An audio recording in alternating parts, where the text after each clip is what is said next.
Notre secours est dans le nom du Seigneur, qui a fait le ciel et la terre. Au nom du Père et du Fils et du Saint-Esprit. Amen. Seigneur notre Dieu, nous voici encore devant toi, non comme des sages, mais comme des mendiants de ta parole. Ouvre nos cœurs à ta voix, ouvre nos cœurs et nos oreilles à ta vérité, ouvre nos vies à ton esprit, que ta parole nous façonne, qu'elle nous révèle et qu'elle nous conduise à la vie, par Jésus le Christ notre Seigneur. Amen. Esprit Saint, éclaire-nous et fortifie-nous. Frères et sœurs, famille du ministère Sanctuaire d'Adoration, en ce 5e vendredi du temps ordinaire de l'année liturgique A, nous sommes invités à méditer avec le psaume du jour, qui est le psaume 80. C'est moi, le Seigneur ton Dieu, écoute, je t'adjure, ô mon peuple. Tu n'auras pas chez toi d'autre Dieu, tu ne serviras aucun Dieu étranger. C'est moi, le Seigneur ton Dieu, qui t'ai fait monter de la terre d'Égypte.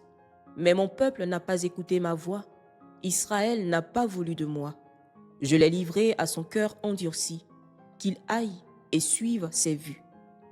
Ah, si mon peuple m'écoutait, Israël, s'il allait sur mes chemins, aussitôt j'humilierais ses ennemis, contre ses oppresseurs, je tournerais ma main.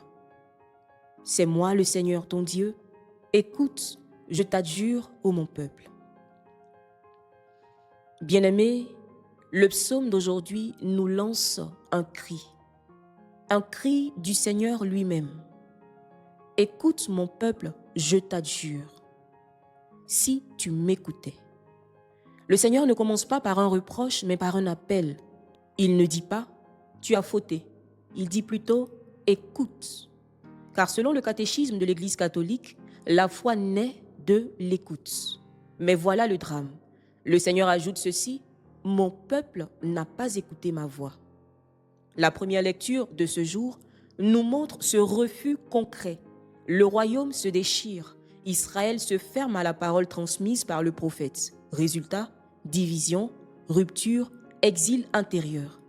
Quand on n'écoute plus Dieu, bien-aimé, on finit toujours par se diviser, en soi-même, dans l'Église, dans le monde. On finit toujours par se perdre, par s'égarer, par aller loin de Dieu. Et alors arrive l'évangile du jour. Un homme sourd qui parle difficilement. Image plutôt bouleversante de l'humanité. Incapable d'entendre Dieu, incapable de proclamer sa louange. Le Seigneur Jésus l'emmène à l'écart, il touche ses oreilles, il soupire, puis il dit « Ephata, ouvre-toi ». Ce n'est pas seulement une guérison physique, bien-aimé, c'est un geste de création nouvelle. Le catéchisme de l'Église catholique nous rappelle au numéro 517 que le Christ est venu restaurer l'homme dans sa capacité d'accueillir Dieu.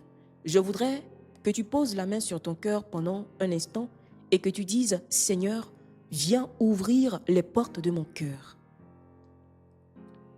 Frères et sœurs, le psaume disait « Si mon peuple m'écoutait, je le nourrirais du meilleur froment ». Oui, le Seigneur ne demande pas d'abord des performances spirituelles. Il demande une oreille ouverte, un cœur disponible.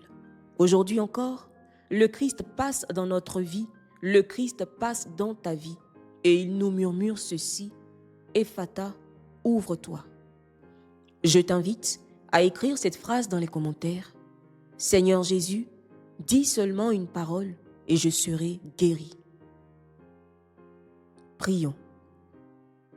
Seigneur, tu demandes à ton Église d'être le lieu où l'Évangile est annoncé, même lorsqu'il dérange, même lorsqu'il contredit l'esprit du monde. Donne-nous une foi solide, une écoute fidèle, un cœur qui ne déserte pas, mais qui témoigne, en s'appuyant sur ta parole vivante. Par Jésus le Christ, ton Fils, notre Seigneur et notre Dieu, qui règne avec toi et le Saint-Esprit, maintenant et pour les siècles des siècles. Amen. Jésus, nous avons confiance et nous espérons en toi, que par la miséricorde de Dieu, les âmes des fidèles trépassés reposent en paix.